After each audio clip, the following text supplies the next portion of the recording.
So we got to talk about this nutbag Australian child, because I guess that's where he's from since they deported his ass there. Um, well, it looks like Singapore has shut the door on this young man because while remember when he jumped over the thing? The clout chaser jumped over the fence or whatever, the little barricade, and went to bum rush Ariana Grande because he wanted to have his little moment. Well, I hope that it was worth it because his behind just got deported back to Australia. And he's been barred from re entering Singapore. And this is according to reports from multiple outlets, including CBS and BBC News. An influencer who also goes by the moniker Pajama Man. His name is Johnson Wynn, by the way, in case y'all wonder, and he's 26. He sparked outrage on the November 13th Singapore premiere of the Wicked sequel when he jumped over the barricade and rushed the red carpet. He was subsequently found guilty of being a public nuisance in Singaporean court and sentenced to 9 days in prison. He told the judge in mitigation that he would not do it again, which I'm not buying because, well, maybe this is the extent of him getting the bulk of the consequences to his actions being matched.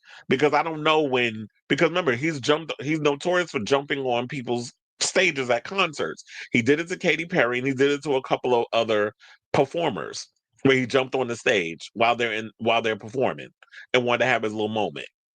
So I don't know if he was dealt with in those times, but this is the most.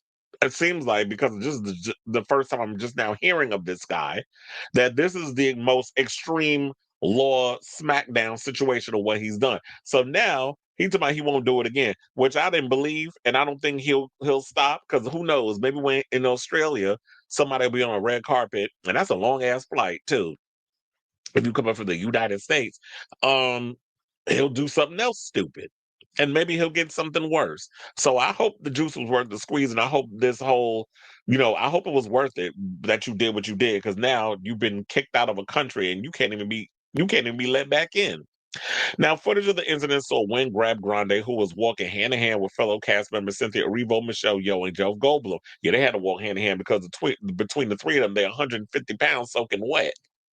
So they got to hold each other up so the wind don't blow in a direction. One of them knock over like a damn pack of dominoes. So then the shocking interaction immediately went viral on social media, with one angle revealing that Wynn attempted to rush Grande a second time, but was caught by security before he could reach the singer. Arrivo has since opened up about the incident during a sit down with Today host Savannah Guthrie, saying, "I wasn't really thinking." She said on last Thursday's episode of the morning show, "I just wanted to make sure my friend was safe." Didn't I tell y'all she was running up in here acting like she was security and quiet as a scat? She was better at securing the situation than the actual security. These security guards, that's why I said it will be like if I was to ever get at that level of security, first of all, I'm making y'all run laps.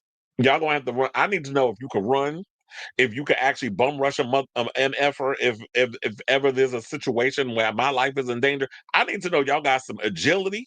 I need to know if you got good core strength. Because it's like what y'all not going to do is weep wobble your fat ass over me. And them security, I'm not calling. Well, I'm just saying fat in general, but because if you ever seen some of these cops in New York, some of y'all there needs to be a requirement that y'all do a fitness test, kind of like being a fireman, like it's a requirement. But if you're going to be doing any kind of labor like this type of job, you have to be in good shape. You can't be just because I could have been gutted by the time you got over me. And then security was moving kind of slow for me. And so, of course, you had Cynthia Erivo, the bulldagger, done kicked in on her. What you're not going to do is come in on my friend. And you already know they got the racial allegories because since this other bitch want to sit here talking about gay allegories, there's also the racial allegory that's in this film as well, being that they made Cynthia Erivo, who was a black woman, she played Elphaba, who was normally played, if you ever seen the Broadway play, played by a white woman, Adele Dazeem. I don't know Adina Menzel, so that's why we call her by that other name. So um, there's those allegories and stuff in the movie as well. So okay, so then she also said we have. Do I really want to read this? Because this is where all that tearful stuff that I already told y'all irritates me with them. We have come through some shit. We have come through some stuff in our lives, in our daily workings. I mean, Even this last week, let's be honest, we've had to deal with some stuff.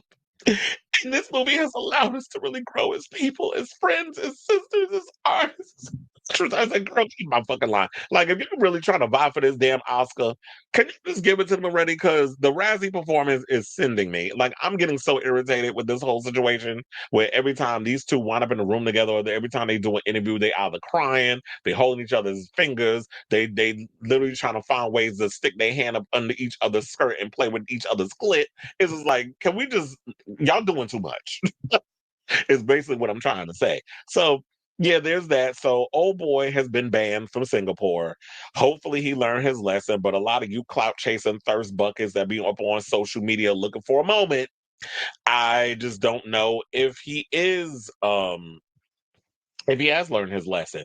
But we'll see if we end up hearing more stories from him in the future, down in Australia. Since, like I said before, he can't get it. He's been locked out of Singapore. They got all that facial recognition. So even if he tries to sneak in incognito with a cap on or whatever, I don't think he can go Mission Impossible style with the whole new face mask or whatever. But yeah, you've been locked out of Singapore, Mister Sir.